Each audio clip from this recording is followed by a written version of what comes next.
Pablo Escobar was born in 1949 in rural Colombia, a land of lush landscapes and stark contrasts. The Colombian countryside, with its rolling hills and vibrant culture, was a place where tradition met hardship. He grew up in Medellin, a city already grappling with poverty and crime.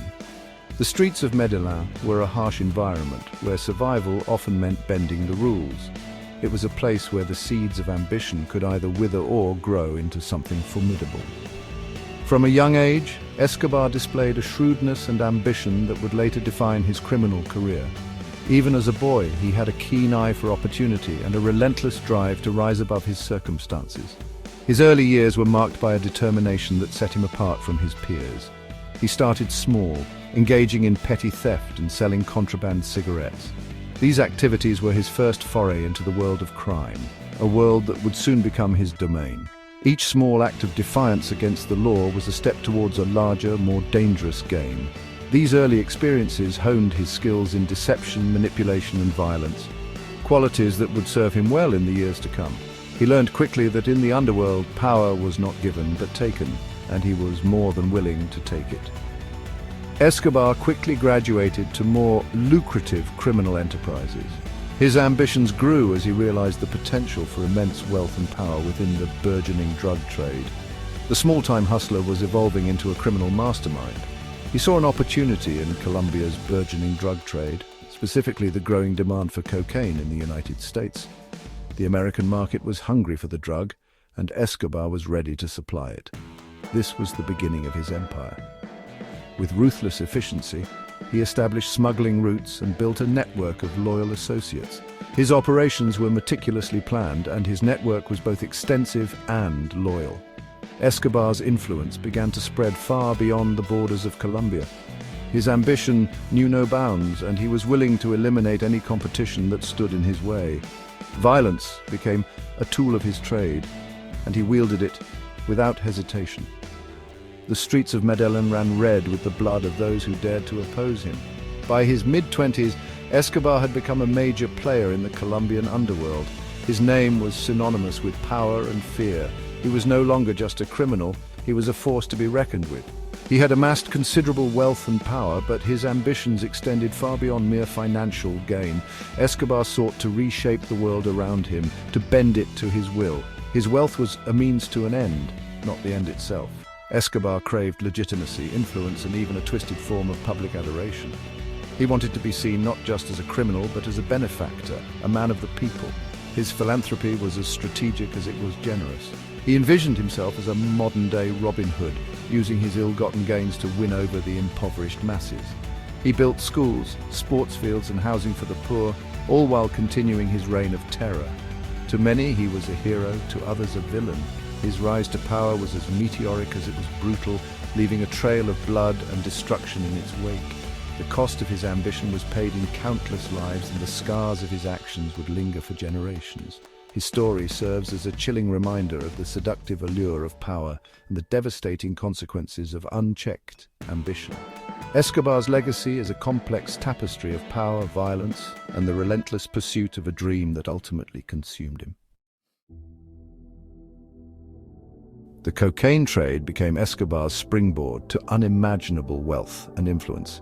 His journey into the world of narcotics began with small-scale operations, but he quickly realized the potential for massive profits. He recognized the drug's potential to generate enormous profits, especially in the lucrative US market. By the late 1970s, Escobar had established a sophisticated network to smuggle cocaine into the United States, where demand was skyrocketing. Cocaine, once a niche substance, was gaining popularity at an alarming rate, and Escobar was perfectly positioned to capitalize on this growing demand. Nightclubs and parties became hot spots for cocaine use, further fueling the drug's rise. Escobar's cartel, based in Medellin, quickly established dominance over the cocaine trade. The Medellin cartel became synonymous with power and ruthlessness, overshadowing other criminal organizations. He controlled every stage of the supply chain, from production in the jungles of Colombia to trafficking across borders and distribution on the streets of Miami, New York, and Los Angeles. This vertical integration ensured maximum profits and minimal risk. His network was vast and sophisticated, employing corrupt officials, ruthless assassins, and an army of loyal followers. Escobar's wealth grew exponentially. He was not just a drug lord, he was a master strategist who knew how to manipulate and control. He amassed billions of dollars, becoming one of the richest men in the world. His fortune was so immense that he reportedly spent thousands of dollars each month just on rubber bands to hold his cash. His fortune was so vast that he had to resort to extraordinary measures to launder his ill-gotten gains. Offshore bank accounts, shell companies, and luxury real estate were just a few of the methods he used to clean his money. He bought vast tracts of land, luxury apartments, and even a zoo stocked with exotic animals. His Hacienda Nápoles became a symbol of his wealth and power, complete with a private airport and a collection of rare animals. The sheer scale of Escobar's cocaine empire was staggering. At its peak, the Medellin cartel was responsible for smuggling 15 tons of cocaine per day into the United States, generating over $420 million a week. He became known as El Patron, the boss, a testament to his absolute control over the drug trade. His influence extended beyond the cartel, affecting politics, law enforcement, and the lives of ordinary people. However, his wealth came at a terrible cost, fueling violence, corruption, and instability, not only in Colombia, but also in countries around the world. The human toll of his empire was immense, with countless lives lost and communities torn apart. As Escobar's wealth and power grew, so too did his ruthlessness. He saw himself as being above the law, a force unto himself. He used violence strategically to eliminate rivals, silence critics, and intimidate anyone who dared to oppose him. Colombia, in the grip of the cocaine trade, descended into an era of unprecedented violence and fear. Escobar's reign of terror knew no bounds. He targeted anyone who posed a threat to his empire or challenged his authority. Judges, politicians, journalists, and innocent civilians were all caught in the crossfire. Car bombs exploded in city streets, assassinations became commonplace, and fear permeated every aspect of Colombian society. The Colombian government seemed powerless to stop him. Escobar's wealth bought him influence within the government, police, and judiciary. He infiltrated institutions, bribing officials and threatening those who refused to cooperate. Those who couldn't be bought were often eliminated, sending a chilling message to anyone who dared to cross him.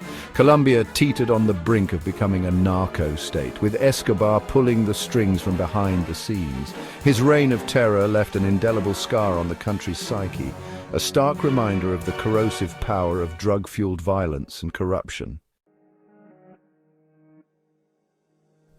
Escobar's criminal enterprise extended far beyond the borders of Colombia. His cocaine flooded the United States, Europe, and other parts of the world, fueling addiction, crime, and social problems on a global scale. His cartel became a multinational operation, with connections in various countries and a sophisticated network for transporting and distributing its deadly product. Escobar's influence reached the highest levels of power in some countries. He forged alliances with corrupt officials, politicians, and even intelligence agencies, exploiting weaknesses in the global system to further his own interests. His money bought him silence, protection, and the ability to operate with impunity. The international community began to take notice of the growing threat posed by Escobar and his cartel. The United States in particular was grappling with its own cocaine epidemic, and Escobar's role in fueling this crisis could no longer be ignored. Pressure mounted on the Colombian government to take decisive action against the drug lord. Escobar's global reach made him a formidable adversary. He had the resources, connections, and ruthlessness to evade capture and continue his operations despite the growing international pressure. The fight against Escobar and his cartel would require unprecedented cooperation and determination from law enforcement agencies around the world. The Colombian government, under intense pressure from the United States, launched a relentless campaign to bring Escobar to justice. The stakes were incredibly high, and the pressure was mounting from all sides. The US government, deeply concerned about the flow of drugs into their country, was adamant that Escobar had to be stopped at any cost. This led to a series of high-stakes meetings and negotiations between the two nations, each trying to strategize the best way to tackle the escalating crisis. The manhunt for the drug lord became an all-consuming obsession. consuming vast resources and pushing the country to the brink of chaos. Streets were often scenes of violent confrontations, with law enforcement clashing with Escobar's men. The once vibrant city of Medellin turned into a battleground, with ordinary citizens caught in the crossfire. The relentless pursuit of Escobar strained the country's resources and tested the resolve of its people. Special units were formed, equipped with advanced weaponry and intelligence-gathering capabilities. These elite teams underwent rigorous training, preparing for the dangerous missions ahead. The government spared no expense in ensuring these units had the best equipment and intelligence available, hoping that this would give them the edge they needed to capture Escobar. The hunt for Escobar was a dangerous and complex undertaking. Each mission required meticulous planning and coordination, with soldiers often risking their lives in the process. The operations were fraught with peril as Escobar's men were well-armed and fiercely loyal. The complexity of the missions reflected the intricate web of Escobar's operations and the lengths he would go to evade capture. He had an army of loyal followers willing to fight to the death to protect him. These men were not just criminals, they were deeply devoted to Escobar, seeing him as a benefactor and protector. Their loyalty was unwavering, and they were prepared to go to any lengths to ensure his safety. This made the task of capturing Escobar even more daunting for the authorities. He also had an extensive network of informants and corrupt officials who provided him with intelligence and helped him evade capture. This network was vast and well organized, with individuals in key positions of power willing to turn a blind eye or actively assist Escobar in exchange for money or favors.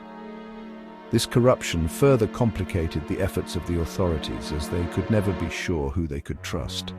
Bombings, shootings, and kidnappings became commonplace as Escobar fought back with brutal ferocity. His tactics were ruthless, aimed at instilling fear and demonstrating his power.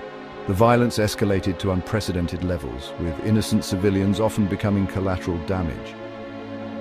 The atmosphere of fear and uncertainty permeated every aspect of life in Colombia as the country grappled with the relentless onslaught of Escobar's campaign of terror. The Colombian government faced a difficult dilemma. They were determined to bring Escobar to justice, but they were also acutely aware of the potential for even greater bloodshed.